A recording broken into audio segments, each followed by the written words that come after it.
As you know, my household is a Celtic household, Christopher, despite me being a born and bred New Yorker. I understand. Mine is as well. And, well, you're not a born and bred New Yorker. Of course not. My son, Cooper, who is the biggest Celtic fan of the household, loves this guy, as do you, as does all of Celtics Nation, who enjoyed watching the run go almost to the winner's podium this year. He is the reigning Defensive Player of the Year in the National Basketball Association, teaming up with Aflac and Be the Match to encourage everyone to consider swabbing their cheek and joining the National Blood Stem Cell Registry from the Eastern Conference champion Boston Celtics point guard Marcus Smart here on the Rich Eisen Show, Mercedes-Benz Vans phone line. How you doing, Marcus? Oh, I'm great. Thank you for having me. My family loves you, Marcus Smart. I bet you hear that quite a bit. I bet you hear that a lot. I actually do, and you know, it's crazy to hear that little old me, that people in the house love me. So what do you mean? What is that? What are you talking about? What do you mean, little old you? What does that mean? I'm just a young dude from Dallas, Texas, man. That had a dream one day to play professional basketball, and then one day his dream came true to play for one of the most prestigious franchises in NBA history. So it means a lot. And that is what you're doing. So who was your guy growing up? Who did you want to model yourself after, Marcus Smart? You wouldn't believe me. I actually played football before I actually played basketball, so I wasn't really a guy that was like, I have this guy who I'm looking up to modeling my game after. It was just, I just wanted to be a good basketball player. So you were from Dallas, Texas, and Yep. You were more of a football guy than a basketball guy, Marcus Smart. Is that what you're saying? Yes, sir. Okay, yes, so then I have to ask you, I don't mean to mess with the Boston Celtics. Can you play quarterback right now? I can. In Dallas? I actually played quarterback, wide receiver, safety. I played a couple of positions, but I could definitely play quarterback. I know my Cowboys ain't doing too well. It's all right, though. Just give them some time. Okay, no. Look, they could use your. So you played wide receiver and defensive back. Is that what you're saying? Is that what you said? Yep. Okay. Yes, sir. Defensive back, I think they got that handled. Okay. Yep. Wide receiver, they might be able to use your ability, Marcus Smart. Quarterback, definitely. They could walk. What was your game? What was your game? Big arm? What you had legs too? You run, pass? What do you got? I had it all. I could run, pass. I had the legs. I could read the defense. I was tall enough to see over my lineman, so I could get the ball out. I needed a lot of time, but I had it all. Okay. How many other Cowboys fans are there on the Boston Celtics right now, Marcus? Probably. To be honest, that's a good question. I think I know two for sure. Who else? Who else? But I have no clue. I don't really. I try to stay away from that because the Cowboys are very touchy subject, especially here in Boston. Yeah, that is it. Patriots, Patriots versus Patriots are the team there. You know that. Okay. Exactly. Okay. What was it like? It was neat for me to see this, Marcus Smart, but to have Gary Payton surprise you at practice with the Defensive Player of the Year award was awesome for me to see. What was it like for you to live, Marcus? Oh, it was 4th of July. It was ridiculous. It was fireworks because of how they did it. It was a surprise. I didn't even know who won the DP award. Mm-hmm. My teammates left. And then Ime Udoka, Coach Ime, was like, I need you to stay real quick. I need to show you something. I'm like, all right. And then when I walk out, everybody, the whole organization there, and then Gary Payton is there to hand it. So I couldn't believe it. It was a dream come true to not only get acknowledged for what you do and you pride yourself on it, but to have the one guy who you've looked up on that defensive end and who was the previous recipient of this award before you were, and who opened the door for guards to even have an opportunity to win this at his size. So it was incredible. It was an incredible feeling. Right, I know. And then you were going against his son. Then I think it was all over, the whole Gary Payton thing. Yeah, exactly. Yeah, the whole glove thing, mitten thing, all that stuff, that goes out the window. Exactly, goes out the window. Yeah, when it actually came down to it. And so there's so much of a conversation, Marcus Smart, last year about where the Celtics were and how they got to where you wound up and how there was quite a journey going on behind the scenes and there was a lot of team meetings. What are you willing to share with us about what did happen for a switch to maybe get flipped for the Celtics right around the turn of the calendar year, Marcus? For us, we became more stable, after the trade deadline. Guys kind of became more like they knew exactly if they were going to be here, if they weren't. They knew exactly what their roles were going to be. I think early on in the year, we had a new coach, we had new guys, we were trying new. Nobody really knew exactly what was a sure thing, and I think that hurt us. But once we clarified that, and then just settled down, everybody was anxious to prove to everybody what they could do, to prove to the world what we can do, and sometimes it came back to bite us. Instead of just letting us do what we've been doing all whole lives, it's work. Let our work come in and do it, and let the game do for the talking. Once we settled in and calmed down, it actually started to show, and then we went on that run. But it wasn't pretty, and I think all things, great things, they don't start off pretty at all. So it was definitely rough for us, but I think once we settled in, everybody knew kind of what was a sure thing, it made everybody's lives a little bit better. And then what about the coach? What about Ime Udoka when he started selling, and then when do you think you started buying what he was selling? So he was Ime Udoka, Coach Ime. He was selling from day one. As soon as he got here, he was, this is how things are going to go. This is how we're going to do it. This is how it's done. And it wasn't like, all right, if it didn't happen, some coaches would be like, all right, it's not working. No, it's going to work. It's either going to work or you're not going to play. So this is how we're going to do things. And it wasn't just with one player. It was the whole team, from the guys to the coaching staff.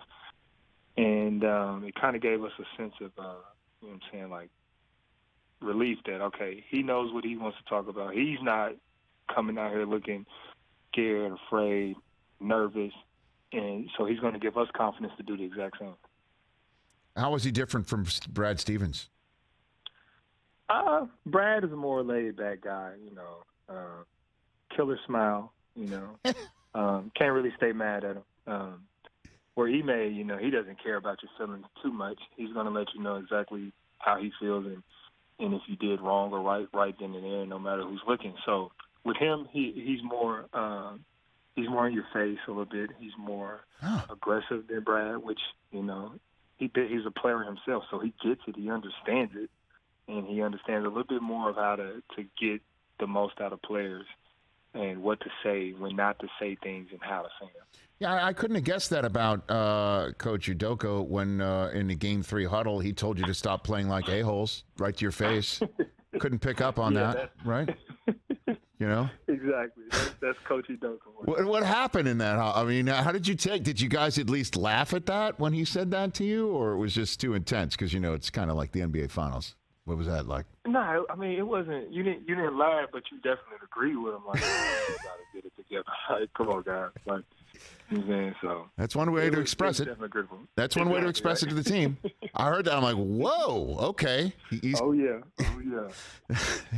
I hope he's got the pulse of the team, because that can sort of turn people off. That's what but yeah, I think he did. That's pretty. It was just neat to watch. Horford going off and the way that he went off. And then to see the team get together, and Tatum obviously doing what he's doing with Jaylen Brown. But I do have to ask you, Marcus Smart, how did it land with you, the rumor that the team was looking to trade for Durant and Jaylen Brown was part of that deal a few weeks ago? Well, for me, yeah.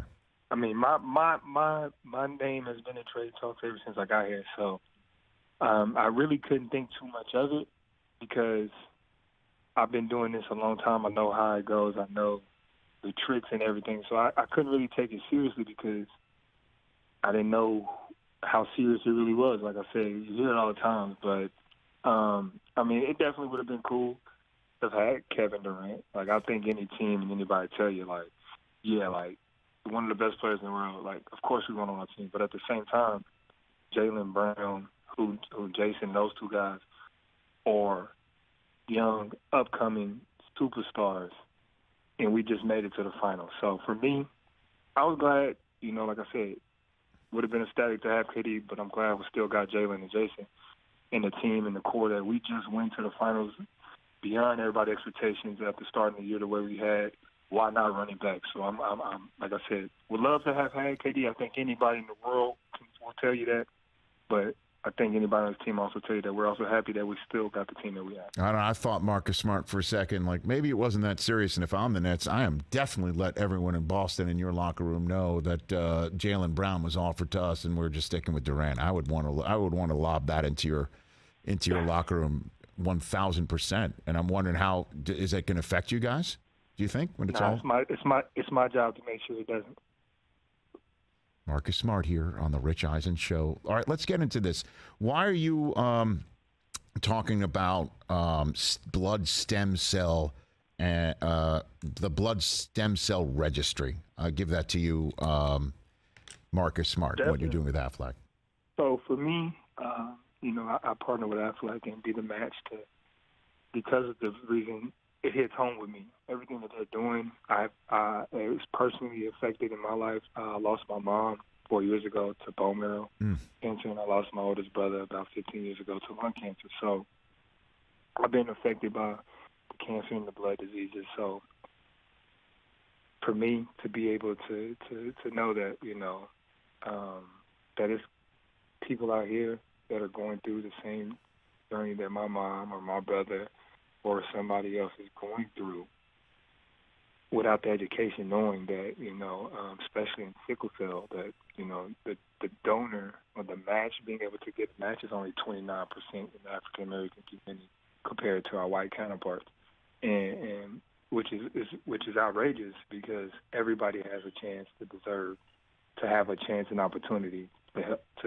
find a cure, to be able to have that cure found for them, and to be able to have somebody be able to have a match for them. So for me to be able to get people to be aware of, cancer, sickle cell, and other blood type diseases, to be able to join the registry by just swiping your cheek and joining that registry, becoming a donor, because you never know who life you might be able to save. And it's as simple as just swabbing your mouth. That's it. You swab your mouth, you join the registry, so then your profile is somewhere. Somebody needs a match. They're hoping against hope that there's a match out there. Somebody's family's life is on the line, and boom, you go to the registry and you could see there's a match. It's a simple swab. That's it, right? Simple. And just one swab could save a life. Go to bethematch.org for more information on how to donate and be part of that. I'm sorry to hear about your family history, and it's as simple. I lost a dear friend to bone marrow cancer as well, and it took him forever to find a match. It took him forever, and it would have been much quicker had enough people actually swabbed him and part of the blood stem cell registry. It's that simple. Yep.